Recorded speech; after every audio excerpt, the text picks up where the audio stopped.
ශ්‍රී ලංකා නිදහස් පක්ෂය අද කොළඹදී මාධ්‍ය හමුවක් ඇඳවමින් ජිනීවා මානව හිමිකම් යෝජනාව පිළිබඳ ශ්‍රී ලංකා නිදහස් පක්ෂයේ ස්ථාවරය පැහැදිලි කළා.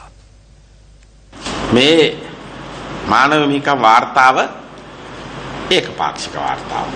මේ පරීක්ෂණය අපි ප්‍රතික්ෂේප කරා. අපේ ජනාධිපති මෛත්‍රීපාල සිරිසේන මැතිතුමා මහා බ්‍රිතාන්‍යයට ගිය වෙලාවේ සහ ඇමරිකාවේ රාජ්‍ය ලේකම්වරයා මෙහි පැමිණි වෙලාවේ මේ හැම වෙලාවකම අපිත් එක්ක බොහොම මිත්‍රශීලීව විශ්වාසයෙන් යුතුව කටයුතු කිරීම සඳහා අපට සහයෝගය දීම සඳහා ඉන්දියාවත් ඇමරිකා එක්සත් ජනපදයත් යුරෝපයත් සූදානම්ව ඉන්න බව අපිට ඉතාම හොඳින් පැහැදිලිව පෙනුණා. අපි මේක සම්පූර්ණයෙන් ප්‍රතික්ෂේප කරනවා කියලා යුද්ධ ප්‍රකාශ කරන්න යෑම ප්‍රඥාගෝචර නැහැ කියලා තමයි අපි හිතන්නේ. අපේ ලොකු විශ්වාසයක් තියෙනවා අතිගරු ජනාධිපති මෛත්‍රීපාල සිරිසේන මැතිතුමාට තෙන අපේ යාන්ත්‍රණයක් කරා අපේ අධිකරණ පද්ධතිය හරහා මේ මතු කරන චෝදනාවලට විසඳුම් සෙවීම සඳහා ඉඩකඩ ලබා ගැනීමට අපට හැකියාවක් ලැබෙයි කියලා.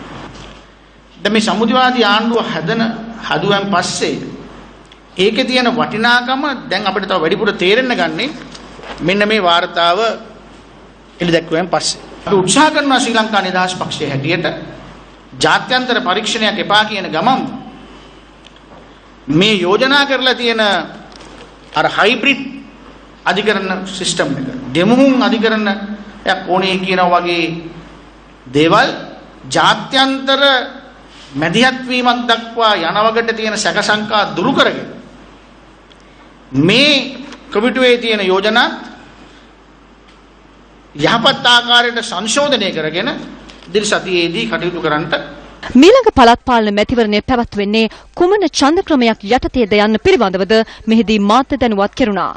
ජනාධිපතිතුමා මටත් උපදෙස් දුන්නා සීමා නිර්ණය සම්බන්ධයෙන් යම් ප්‍රශ්න තියෙනවා නම් ඒව විසඳන්න. ඒ වගේම කැබිනට් එක කමිටුවක් පත් කරලා තියෙනවා සීමා නිර්ණය සම්බන්ධයෙන් කොට්ටාශ ක්‍රමයේ හැදීමේදී යම් ප්‍රශ්න තිබ්බනම් ඒවට විසඳුම් හොයලා දෙන්න ශ්‍රී ලංකා නිදහස් පක්ෂ ස්ථාවරය අපි කොට්ටාශයට වග කියන മന്ത്രിවරයෙක් බිහි කළ යුතුයි කියන එක. අතවසේම අගමැති වශයෙන් හිටපු ජනාධිපති මහින්ද රාජපක්ෂ මහත්මයාගේ නම් කරපු නිසා විශේෂයෙන්ම සුළු ජාති අපිට ඡන්ද දුන්නේ නැ නිසා ඒ පක්ෂයෙන් තරඟ කරපු සුළු අපිට දිනන්න බැරි වුණා. දැනට අතිගරු ජනාධිපති මෛත්‍රීපාල සිරිසේන මහත්මයාගේ නායකත්වයෙන් සුළු ජාතින් බය නැතුව තමන්ගේ ආගමික සියලු ආරක්ෂා කරගෙන ජීවත් වෙන්න පුළුවන් කියන විශ්වාසය තියෙනවා.